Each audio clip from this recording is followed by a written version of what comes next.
మనకి బైబిల్ చాలా స్పష్టం చేసింది. అనేక సందర్భాల్లో మనకి చాలామంది భక్తులు బైబిల్‌లో చెప్పారు. దాన్ని పాటించారు. దాని ద్వారా వాళ్ళు బెనిఫిట్ కూడా పొందగలిగారు. సో, ఈ రోజుల్లో మనం గాని చూసుకున్నట్లయితే చాలామందికి ఈ షుగర్, ఈ డయాబెటిక్ అనేది చాలా మందిలో ఉంది. చిన్నవారి కాడ నుంచి పెద్దవారి దాకా కూడా ఇది చాలా మందిలో ఉంది. దీనికోసం మనం ఏం చేస్తూ ఉంటామంటే ఎక్కువ శాతం మనము టాబ్లెట్స్ ఎక్కువ తీసుకుంటూ ఉంటాం. ఆ టాబ్లెట్ ద్వారా వచ్చే సైడ్ ఎఫెక్ట్స్ ద్వారా మనకి కొత్త కొత్త జబ్బులు కూడా యాడ్ అవుతూ వస్తూ ఉంటాయి. కానీ బైబిలు మనం ఆదికాండం 1:29లో గాని చదివితే దేవుడు అక్కడ ఏం తినమన్నాడో మనకి చాలా స్పష్టంగా అక్కడ రాయబడి ఉంది. మీరు గాని చూసుకుంటే ఈ మెంతులు దీన్ని ఫెనోగ్రీక్ అంటారు ఇంగ్లీష్‌లో. ఈ మెంతులు మనం తీసుకోగలిగితే రోజు ఎవరైతే షుగర్ పేషెంట్స్ ఉన్నారో వారు. వారు దీన్ని తీసుకోగలిగితే వారి యొక్క బ్లడ్ షుగర్ అనేది తగ్గిపోతుంది. కంప్లీట్‌గా తగ్గిపోతుంది. అంతే గాకుండా ఎందుకు తగ్గిపోతుందంటే, ఇది మన యొక్క జీర్ణక్రియను తర్వాత ఏవైతే ఈ కార్బోహైడ్రేట్స్ మనం తింటున్న ఈ రైస్ గాని, లేదంటే ఎక్కువ శాతం మనం తినేది కార్బోహైడ్రేట్ ఫుడ్డే ఎక్కువ తీసుకుంటాం. సో, దాని ద్వారా ఏమవుతుందంటే మనకి బాడీలో గ్లూకోజ్ అనేది ఎక్కువ శాతం ఉంటుంది. తర్వాత ఇన్సులిన్ అనేది మనకి ఉత్పత్తి కాదు. కాబట్టి ఇదేం చేస్తుందంటే అబ్సార్ప్షన్ ఆఫ్ కార్బోహైడ్రేట్స్‌ని బాగా చేస్తుంది. తర్వాత డైజెషన్ అనే దాన్ని స్లో డౌన్ చేస్తుంది. సో, స్లో డౌన్ చేసినప్పుడు మనకి ఎప్పుడు కావాలో అప్పుడు మట్టుకే మనకి ఎనర్జీ వస్తూ ఉంటది. సో, ఇటీవల కాలంలో దీని మీద కొన్ని పరిశోధనలు చేసినప్పుడు ఇది ఏమని తేలిందంటే ఎవరికైతే డయాబెటిక్ టైప్ 1 గాని, టైప్ 2 గాని టైప్ 1 వారు ఎక్కువ శాతం వాళ్ళేం తీసుకుంటారు? ఇంజెక్షన్స్ తీసుకుంటారు. టైప్ 2 వారు ఏం చేస్తారంటే టాబ్లెట్‌లు తీసుకుంటూ ఉంటారు. వారిలో ఈ బ్లడ్ గ్లూకోజ్ లెవెల్ ఏదైతే ఉన్నాయో అవి తగ్గుముఖం పడుతూ వచ్చాయి. ఉదాహరణకు మీకు 180 కన్నా ఎక్కువ 120 కన్నా ఎక్కువ ఉందనుకోండి బ్లడ్‌లో గ్లూకోజు.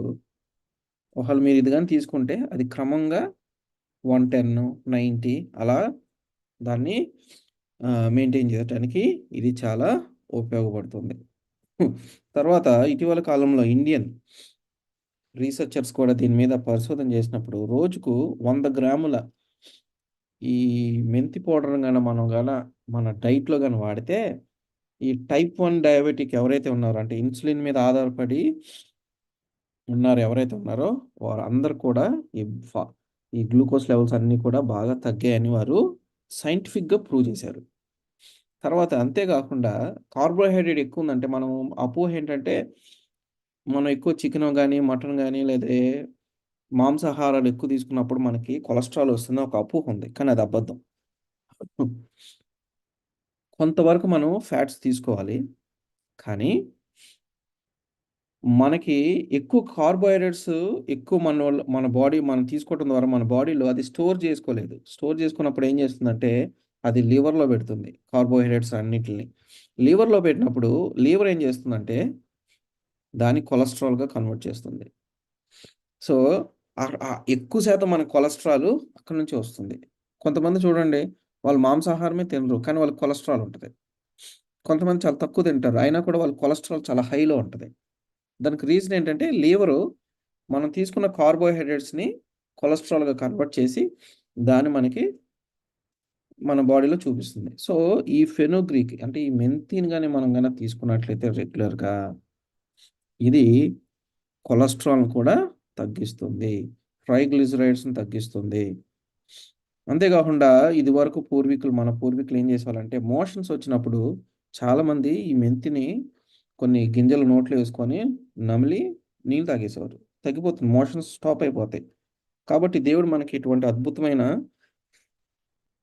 ఒక పదార్థాన్ని మనకిచ్చాడు దేవుడు. కాబట్టి దీన్ని మనము సద్వినియోగం చేసుకోవాలి. ఎవరైతే షుగర్ పేషెంట్స్ ఉన్నారో వారు ఈ విధంగాన చేసినట్లయితే షుగర్ తగ్గడానికి అవకాశం ఉంది అని బైబిల్ చెప్పింది. ఇప్పుడు సైంటిఫిక్‌గా శాస్త్రవేత్తలు గూడా చెప్పటం జరిగింది. గత వారంలో ఆహ్,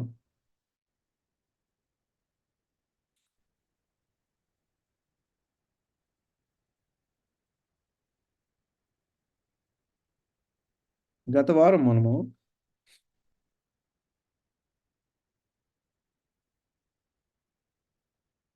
ఎంతమందైతే జాయిన్ అయ్యారో నాకు తెలీదు గత వారం. ఇప్పుడు వాళ్ళు ఎంతమంది ఉన్నారో కూడా తెలీదు. లాస్ట్ వీక్ వచ్చినోళ్ళు ఉన్నారండి? ఈ వారం కూడా?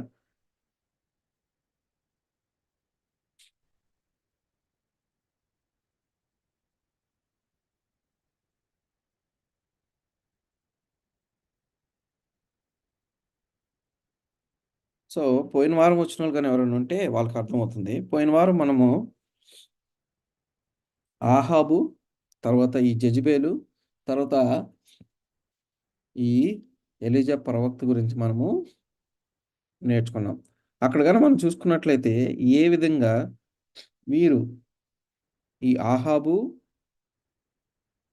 జెజెబెలు, తర్వాత ఈమెకు సంబంధించిన ఆ అబద్ధ ప్రవక్తలు ఎవరైతే ఉన్నారో, అంటే ఈ ప్రవక్తలు ఎవరికి సంబంధించిన వారంటే ఆ బయలుదేవతకు సంబంధించిన ప్రవక్తలు. సో, వీరందరూ కలిసి దేవుని యొక్క ప్రజలను ఏ విధంగా కంట్రోల్ చేశారు? ఏ విధంగా దేవుని యొక్క ప్రజలను ఈ అనుదిన అంటే ఉదయము, సాయంత్రము బలి అర్పణల నుంచి దూరం చేశారు?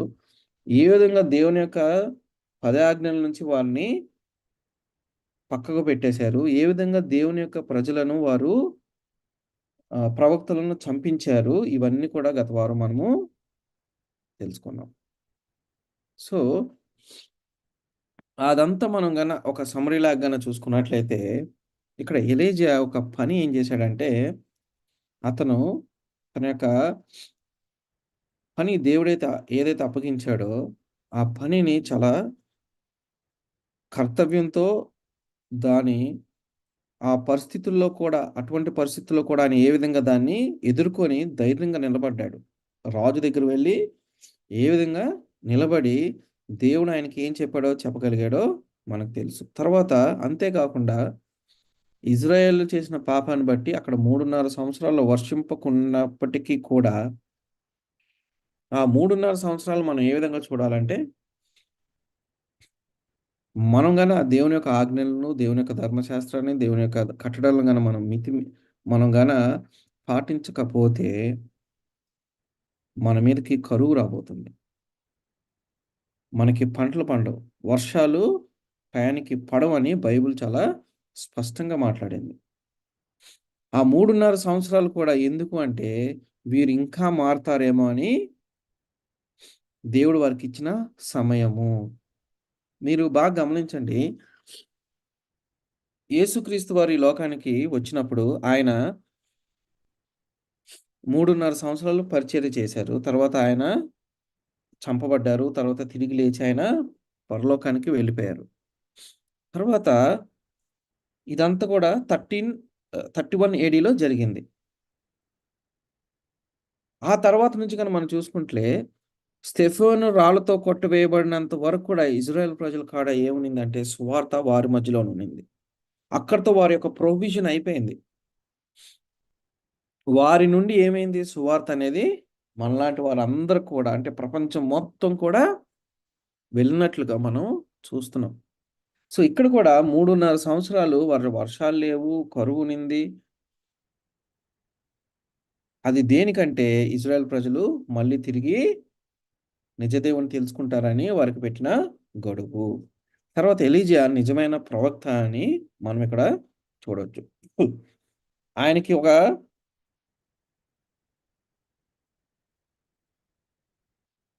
అబద్ధాన్ని వైపు నిలబడాలా, నిజం వైపు నిలబడాలా అన్నప్పుడు ఆయన దేవుని వైపు అంటే నిజం వైపు ఆయన నిలబడినట్లుగా మనము చూస్తున్నాం. ఇక్కడ చూపబడుతున్న ఈ యొక్క జెజెబెలు రాజుగారిని అడ్డం పెట్టుకొని ఈమె ఏమేమి చేయగలిగిందో అవన్నీ కూడా చేసినట్లుగా గత వారం మనం చూసాము. సో, ఈమె ఏం చేసింది చాలామంది దేవుని యొక్క ప్రవక్తలను చంపించడం జరిగింది. కానీ ఆ సందర్భం వచ్చినప్పుడు ఎలీజా కూడా ఏం చేశాడు? కొన్ని రోజులు విల్డర్‌నెస్‌లోకి దేవుడు వెళ్ళమని చెప్పాడు. దాక్కోమన్నాడక్కడ. కొన్ని రోజులు దాక్కున్నాడు. మీరక్కడ చూస్తే దేవుడు అతన్ని పోషించాడు.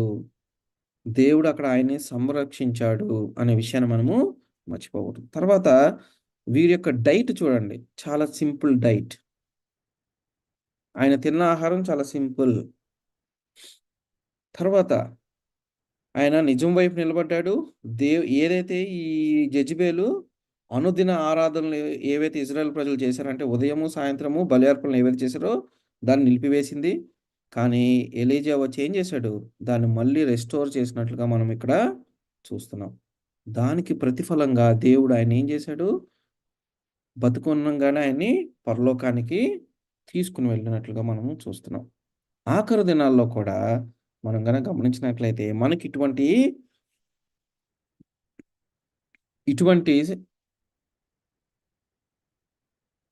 ఇటువంటి సందర్భాలే ఎక్కువగా మనకి కనబడతాయి. ఉదాహరణకు మనం కూడా ఆఖరి దినాల్లో ఉన్నాము. మనకు కూడా ఏముంది? మనం కూడా ఎటువైపు నుంచోవాలనేదే ఇక్కడ ప్రధాన సమస్య. దేవుని వైపు నుంచోవాలా? లేదంటే ఈ లోకం వైపు నిలబడాలనేదే ఇప్పుడు సమస్య. దేవుని వైపు నుంచుంటే మనం నిజ దేవుడిని ఆరాధిస్తాము. ఈ లోకం వైపు గనక చూసుకున్నట్లయితే అన్నీ కూడా పేగనిజం అంతా కూడా అక్కడ ఉంది. మనమేమో సృష్టికర్తను ఆరాధిస్తాము. వారేమో సృష్టిని ఆరాధిస్తున్నారు. మనమేమో దేవుని యొక్క ఆజ్ఞలను పాటిస్తాము. వారేమో దేవుని యొక్క ఆజ్ఞలను పాటించరు. కాబట్టి మనం కూడా ఇటువంటి సందర్భంలోనే ఉన్నాము. రానున్న రోజుల్లో అది ఇంకా కష్టతరం అవుతుందనే విషయాన్ని మనము మర్చిపోకూడదు. తర్వాత మనం ప్రకటన గ్రంథంలో చదవబడుతున్న చిన్న కొమ్ము దానియేలు గ్రంథంలో చెప్పబడుతున్న చిన్న కొమ్ము, ప్రకటన గ్రంథంలో చెప్పబడుతున్న ఆ ఒక స్త్రీ లేదంటే ఆ సంఘము దేనికి సాదృశ్యంగా ఉందో మనం అనేక సార్లు చదివాము. తెలుసు మనకి. రానున్న రోజుల్లో మనం నిజ దేవుడిని ఎళ్లి ఆయన చెప్పిన రోజున ఆరాధిస్తే మనకు మరణ శిక్ష విధిస్తారనే విషయాన్ని మనము మర్చిపోకూడదు. అక్కడ మన యొక్క విశ్వాసము పరీక్షింపబడుతుందనే విషయాన్ని కూడా మనము మర్చిపోకూడదు. అందుకనే అటువంటి సమయంలోనే మనము ఎక్కువగా ఈ శేషించిన సంఘం అని పిలువబడుతున్న అడ్వెంటిస్టులు ఏమని చెప్తారంటే, లేదంటే బైబిల్ ఏమని రాయబడి ఉందంటే, మీరు కొండల తట్టు మీరు వెళ్ళండి. అక్కడ మన ఆహారాన్ని మనం సమకూర్చుకోవాలి.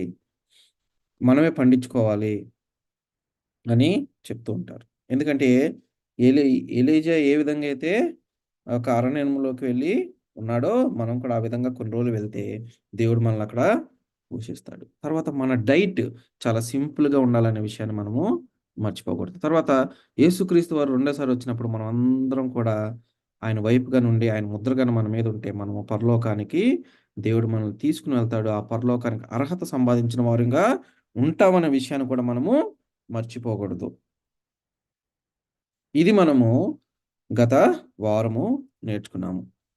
మనం చూసుకున్నట్లయితే ఈ కొత్త నిబంధనలో కూడా ఈ ఎలీషాకి ఎటువంటి ఆత్మ అయితే ఉందో అటువంటి ఆత్మ కలిగిన ఒక ప్రవక్త ఉన్నాడు. ఆ ప్రవక్త గురించి మనం ఈరోజు నేర్చుకోబోతున్నాం. మీరు లూకాసు వార్త 1:17 చూస్తే ఎవరన్నా చదవగలిగితే చదవండి. తర్వాత మత్తయి సువార్త 17 అధ్యాయము 10-13 వరకు ఎవరైనా చదవండి. లూకాసు వార్త 1-17 వరకు ఒకరు చదవండి. తర్వాత మత్తయి సువార్త 17, 10-13 వరకు ఇంకొకరు చదవండి. మీరెంత ఫాస్ట్‌గా చదివితే మనం అంత త్వరగా యాహ్! ఈ సెషన్‌ని ముగించుకుందాం.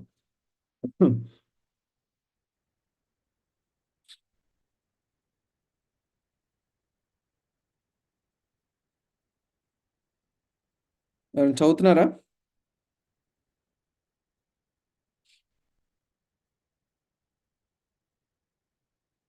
ఎవరైనా చదువుతున్నారా లేదండి? Recording in pro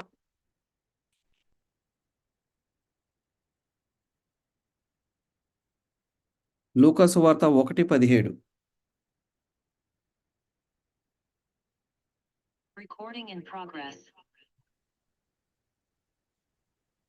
లూకాసు వార్త 1:17. అవును. మాట్లాడుకోవాలంటే సరే. మరియు లూకా ఆ! తండ్రుల హృదయములను ఆ! పిల్లల తట్టునకు ఆ! అవిధేయులను హ్మ్. నీతిమంతుల జ్ఞానము అనుసరించుటకును హ్మ్. త్రిప్పి ఉమ్, ప్రభు కొరకు ఉమ్, ఆయత్తపడి ఉన్న ప్రజలను ఆ, సిద్ధపరచుటకై ఆ, ఏలియా యొక్క ఆత్మయు శక్తియు గలవాడై ఆ, ఆయనకు ముందుగా వెళ్ళును గనుక ఉమ్, నీకు సంతోషమును మహా ఆనందమును కలుగును. ఉమ్, అతడు పుట్టినందున ఉమ్. అనేకులు సంతోషించురనెను. చాలు. మనం ఇక్కడ చూసుకున్నట్లయితే ఇక్కడ యోహాను అంటే బాప్తిస్మిచ్చే యోహాను గురించి మాట్లాడబడుతుంది ఈ వాక్యము. ఇక్కడ మనం గనక గమనించినట్లయితే ఆయన ఏం చేస్తాడంట? ఆయన పని ఏంటి? దేవుడు ఒక్కొక్కరికి ఒక్కొక్క పని ఇస్తాడని నేను చాలా సందర్భాల్లో చెప్తూ ఉంటాను. ఒకరికి సంఘాన్ని చూసుకునే పని అప్పచెప్తాడు దేవుడు. కొంతమందిని సువార్త చెప్పమని దేవుడు అప్పచెప్తాడు. కొంతమంది వాళ్ళ యొక్క గానంతో అంటే వాళ్ళ పాటలతో దేవుడు వాళ్ళని ఆయన వైపు తిప్పడానికి కొంతమందిని ఎన్నుకుంటాడు. కొంతమందిని వాయిద్యాలు వాయించే వారిని ఎన్నుకుంటాడు దేవుడు తన పని చేయటానికి.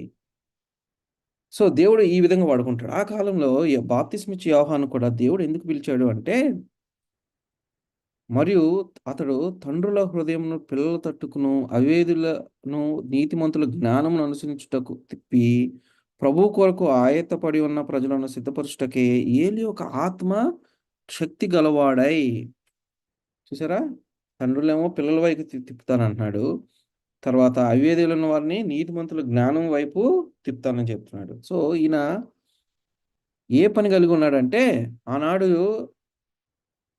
ఎలీషా ఏ విధంగా అయితే ఇజ్రాయెల్ ప్రజలను దేవుని వైపు తిప్పడానికి ఆయనకి దేవుడు ఆ పని అప్పచెప్పాడో, ఈయన టైంలో ఈ బాప్తిసం ఇచ్చే యోహాను కూడా అదే పని చేస్తున్నాడనే విషయాన్ని మనము మర్చిపోకూడదు. తర్వాత మత్తయి సువార్త 17:10-13 వరకు అని చూస్తే, అప్పుడు ఆయన శిష్యులు ఇలాగైతే ఏలియా ముందుగా రావాలనని శాస్త్రులు ఎందుకు చెప్పుచున్నారని ఆయన అడిగిరి. అందుకు ఆయన ఏలియా వచ్చి సమస్తమును చక్కబెట్టును అను మాట నిజమే. అయినను ఏలియా ఇదివరకే వచ్చెను. వారు అతన్ని ఎరుగక తమకిష్టం వచ్చినట్టు అతన్ని ఎడల చేసిరి. మనిషి కుమారుడు కూడా అలాగే వారి చేత శ్రమలు పొందబోచున్నాడని మీతో చెప్పుచున్నాను. అప్పుడు ఆయన బాప్తిసమిచ్చు యోహాను గురించి తమతో చెప్పినని శిష్యులు గ్రహించిరి. చూసారా? యేసుక్రీస్తు వారు కూడా ఈ విషయాన్ని కన్ఫర్మ్ చేశారు మత్తయి సువార్తలో. వచ్చి ఏం చేస్తాడంట? ఆయన మార్గము సిద్ధపాటు చేస్తాడంట. ఏంటి ఆ మార్గము అని మనం చూసుకున్నట్లయితే, ఆ కాలంలో కూడా ఈ ఏలియా కాలంలో ఏ విధంగా అయితే అవిధేయత కలిగి జీవిస్తున్నారో ఇజ్రాయెల్ ప్రజలు, వీరు కూడా అదే రకంగా అవిధేయులై జీవిస్తున్నారు.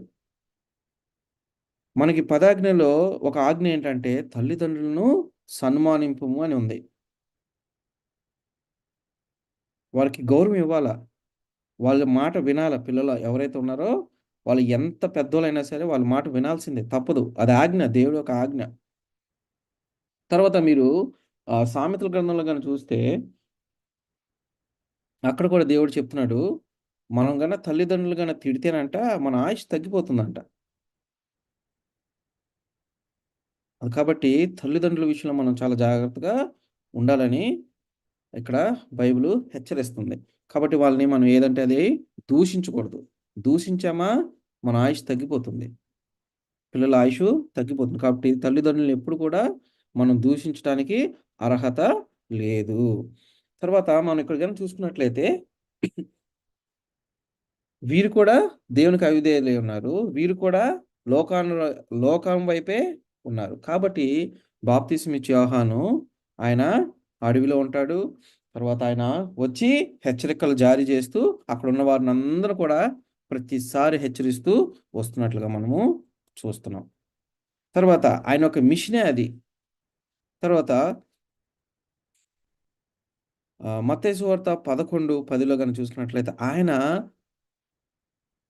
యేసుక్రీస్తు వారి గురించి ఆయన ముందు ఈయన వచ్చి ఆయనకి మార్గము స్థిరపరుస్తారని కూడా ఉంది. Making ready a people for the Lord's coming. తర్వాత లూకా సువార్త 3:4-6 వరకు అని చదివితే, ఆయన మెస్సయ్య కోసము ప్రజలను ఆయన తయారు చేయడానికి, అంటే అక్కడ సిద్ధపరచు చేయడానికి ఆయన వచ్చినట్లుగా ఈ లూకా సువార్త 3వ అధ్యాయంలో కూడా ఉంది. తర్వాత మీరు ఇంకో ఉపమానం కూడా చూసుకున్నట్లయితే యోహాన్ గారు ఏమని చెప్తున్నారంటే బాప్తిస్మ ఇచ్చే యోహాను మత్తయి సువార్త 3:10-12 వచనాలు గాని చదివితే మారు మనసు నిమిత్తము నేను నీళ్ళలో మీకు బాప్తిస్మ ఇచ్చుచున్నాను. అయితే నా వెనక వచ్చువాడు నాకంటే శక్తిమంతుడు. ఆయన చెప్పులు మోయుటకైనను నేను పాత్రుడను కాను. ఆయన పరిశుద్ధాత్మతోనూ అగ్నితోనూ మీకు బాప్తిస్మ ఇచ్చును.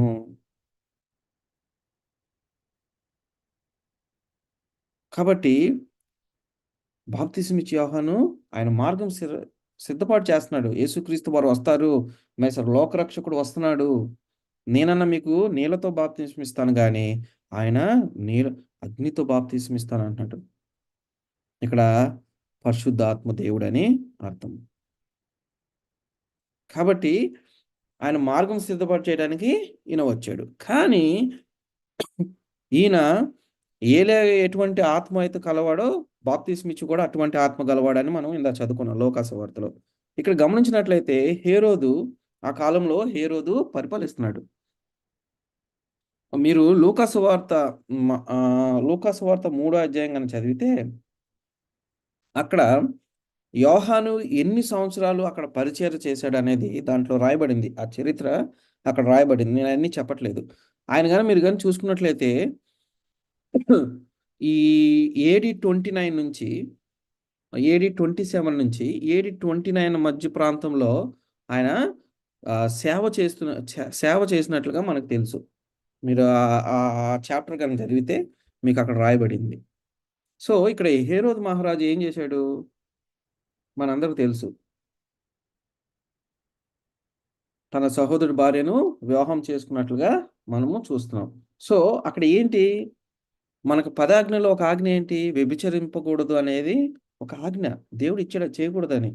కానీ వారు చేశాడు. కాబట్టి ఆయన ఎప్పుడైతే యోహాను వెళ్ళి అక్కడ బోల్డ్గా అందరి ముందెళ్ళి నువ్వు తప్పు చేస్తున్నావు అని ఆయన హెచ్చరించాడో అది హేరోదు తన సహోదరుడు ఫిలిప్పు భార్య అయిన హేరోది పెళ్లి చేసుకున్నందున యోహాను సహోదరుని భార్యను చేర్చుటకు నీకు న్యాయమా కాదా అని హేరోదుతో చెప్పగా, సో ఆయన డైరెక్ట్గా వెళ్ళి ఆయన క్వశ్చన్ చేశాడు, నువ్వు తప్పు చేస్తున్నావు అని క్వశ్చన్ చేసినప్పుడు వారికి అట్లా క్వశ్చన్ చేయటం వారికి నచ్చలేదు. నచ్చలేదు కాబట్టి ఆయన ఏం చేశారు మనందరికి తెలుసు. ఆ స్టోరీ మనం గన కొంచెం లోతులోకి వెళ్ళి చూసుకున్నట్లయితే ఎవరైనా మార్క్స్ వార్త 6వ అధ్యాయం చదువుతారా? మార్క్స్ వార్త 6వ అధ్యాయం 19వ వచనం చదవండి. మార్క్స్ వార్త 6:19వ వచనం చదవండి. హేరోదియ అతని మీద పగబెట్టి అతనిని కోరిన గాని ఆమె చేత పోయాను. చాలమ్మా, అవునండి. మీరు చూడండి, ఆ కోపం వచ్చేసింది, ఇంకా పగబట్టేసి ఏం చేయాలనుకుంది? ఆయన చంపించాలని చూశాను, కానీ ఆమె వల్ల కాలేదు. తర్వాత ఎందుకనగా యోహాను నీతిమంతుడును పరిశుద్ధుడు మనుషుడని హేరోదు ఎరిగి అతనికి అతనిని కాపాడుచూ వచ్చాను. మరియు అతని మాటలు వినినప్పుడు ఏమి తోచకపోయినను సంతోషంతో వినుచుండెను. చూసారా, ఆయన ఎవరంట? ఆయన నీతిమంతుడు, పరిశుద్ధుడని మనుషుడు. అది హేరోదికి తెలుసు కాబట్టి అతనికి భయపడ్డాడు. మీరు కీర్తనలు 15వ వచనం చదవండి. దేవుని యొక్క గుణగణాలు అక్కడ రాయబడి ఉన్నాయి. అక్కడ నేను జనరల్గా చెప్తాను, మీరు అక్కడ చూస్తే ఎవరైతే నిజం మాట్లాడతారంట వాళ్ళు చాలా ధైర్యవంతులుగా ఉంటారంట. మనం కన్నా నిజంగా మాట్లాడుతున్నాం అనుకోండి, ఎవరికి భయపడవండి. ఇది మట్టుకు నేను రాసి ఇవ్వగలను. ఎవరికి భయపడం. మనం నిజం మాట్లాడి తప్పు చేయకపోతే మనం ఎవరికి భయపడనవసరం అవసరం లేదు. రెండోది, మనల్ని చూసి వాళ్ళే భయపడతారు. సో మీరు కానీ ఇక్కడ చూసినట్లయితే యోహాను నీతిమంతుడు, పరిశుద్ధుడు మనుషుడని హేరోదు ఎరిగి అతనికి భయపడి అతన్ని కాపాడుచూ వచ్చాను. ఆయనే కాపాడుతూ వచ్చాడంట.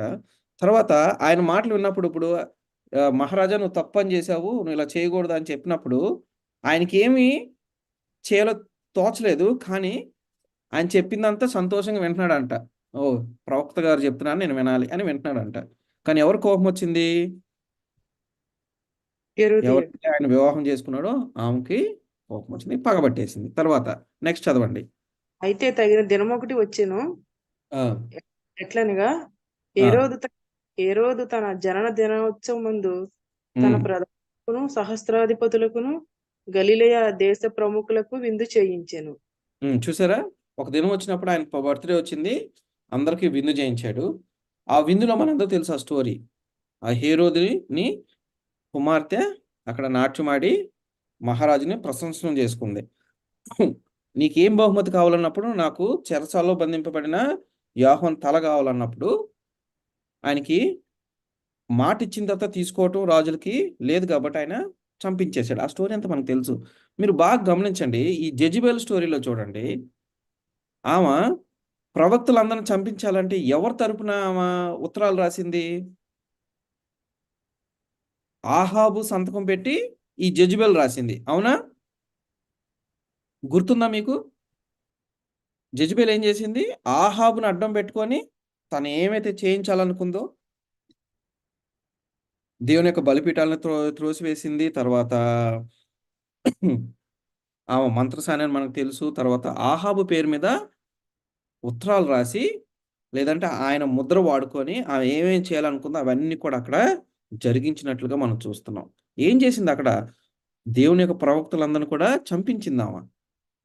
సేమ్ ఈమె కూడా ఏం చేస్తుంది? ఎవరు? ఈ హేరోదిని ఎవరు ఉందో ఆమె ఏం చేస్తుంది? యోహాన్ మీద పగ ఉంది, ఆయన మీద కోపం ఉంది, కానీ ఏం చేయలేకపోతుంది. కాబట్టి వాళ్ళ కూతుర్ని అడ్డం పెట్టుకుంది. రాజుగారు నీకేం కావాలన్నప్పుడు ఈమె మనసులో ఉన్న మాటను వాళ్ళ కూతురికి చెప్పినప్పుడు వాళ్ళ కూతురు దాన్ని అక్కడ చెప్పినట్లుగా మనం చూస్తాం. అప్పుడు బాప్తిస్మిచ్చు యోహాను ఏం చేశారు? ఆయన చంపించినట్లుగా మనం చూస్తున్నాం.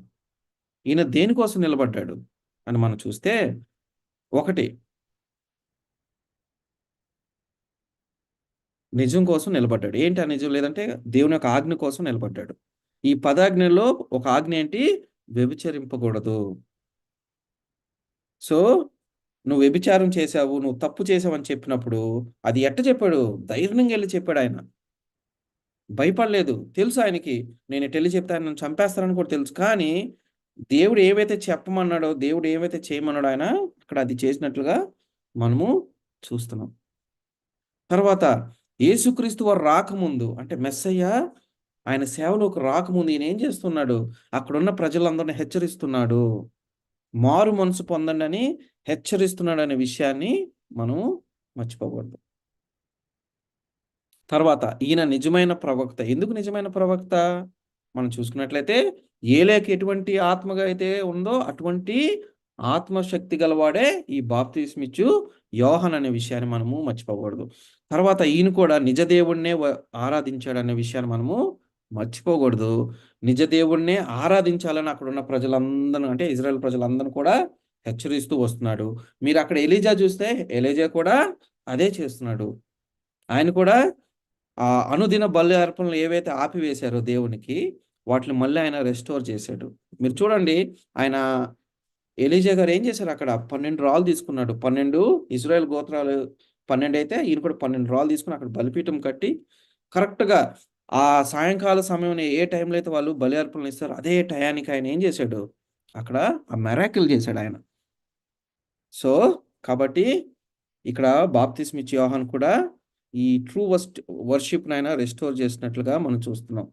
సో ఇక్కడ కూడా సమస్య ఏంటంటే నిజం వైపు నిలబడాలా, లేకపోతే అబద్ధం వైపు నిలబడాలా, లేదా నిజ దేవుణ్ణి మనం ఆరాధించాలా, లేదంటే లోకం వైపు మనం వెళ్ళాలా అనే ఒక సందిగ్ధంలో ఉన్నప్పుడు ఆయన దేని ఎన్నుకున్నాడంటే దేవుని వైపే నేను ఉంటానని ఆయన ఎన్నుకున్నాడు. తర్వాత ఈయన కూడా అక్కడేమో జెజబేలు స్త్రీ, ఇక్కడ కూడా ఎవరు? హేరోదుని స్త్రీ. సో ఈయన ద్వారానే ఈయన హింసించబడ్డాడు అనే విషయాన్ని మనం మర్చిపోకూడదు.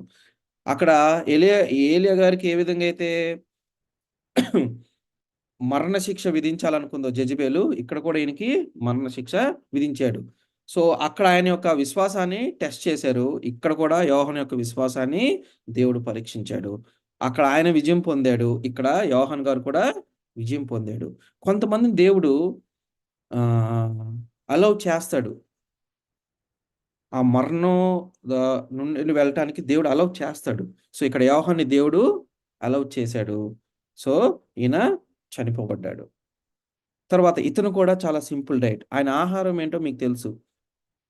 అడవిలో ఆయన ఏం ఆహారం తినేవాడో కూడా మనకి తెలుసు. అక్కడ ఏలియా గారు కూడా ఎటువంటి ఆహారాన్ని తీసుకున్నారో అది కూడా మనకి తెలుసు. సో, చూడండి కంపేర్ చేసి గాని మీరు చూస్తే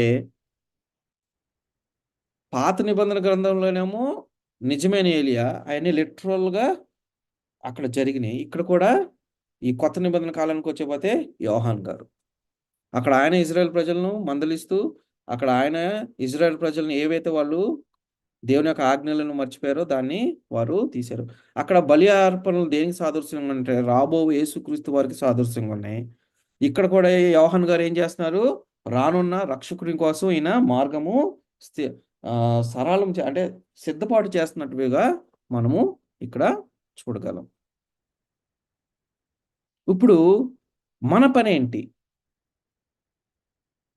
మనం క్రైస్తవులుగా మన పనేంటి అనే విషయాన్ని నేను రేపు చెప్తాను.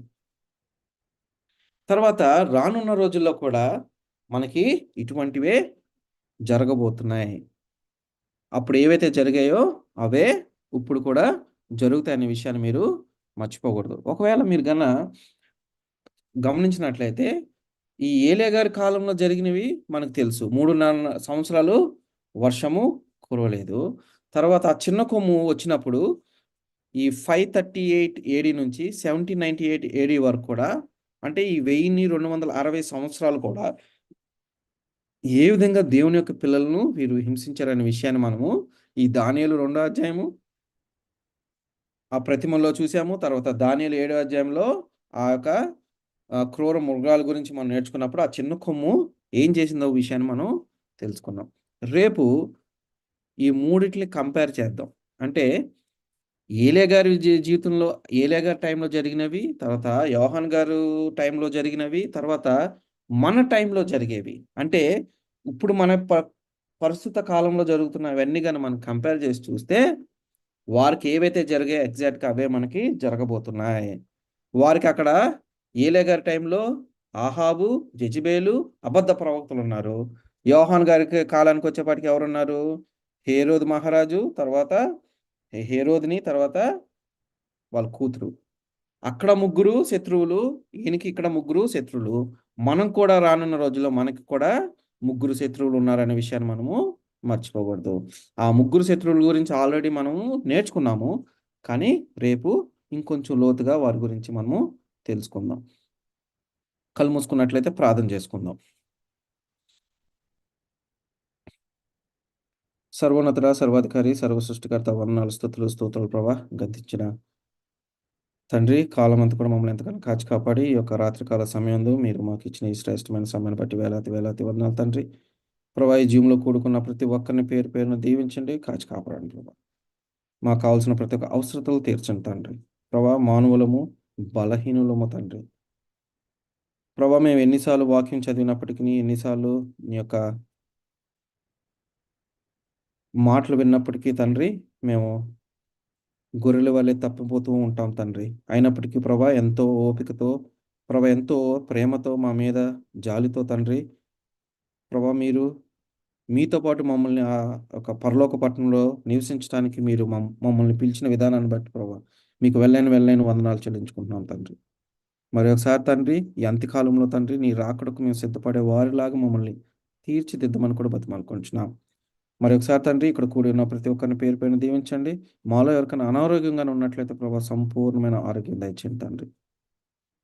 ప్రభా, మీరు రక్షిస్తే కానీ మేము రక్షింపబడలేము తండ్రి. మీరు స్వస్థపరిస్తే కానీ మేము నొందలేము తండ్రి. మాకు రక్షణ కావాలి, అదేవిధంగా స్వస్థత కూడా కావాలి ప్రభా. మీరు పొందిన గాయాల్లో తండ్రి స్వస్థత ఉన్నది తండ్రి, రక్షణ ఉన్నది తండ్రి. అది మాకు ఇవ్వమని మేము బతిమాలుకుంటున్నాం తండ్రి. మరి ఒకసారి తండ్రి, రేపు జూన్లో మేము కలుసుకున్నంత వరకు కూడా తండ్రి మా రాకపోకలందు, మా యొక్క పనిపాట్లందు మేము చేయు ప్రతి పని యందు తండ్రి మీ యొక్క సహాయం దయచేయండి. మీ యొక్క కాపుదల దయచేయండి.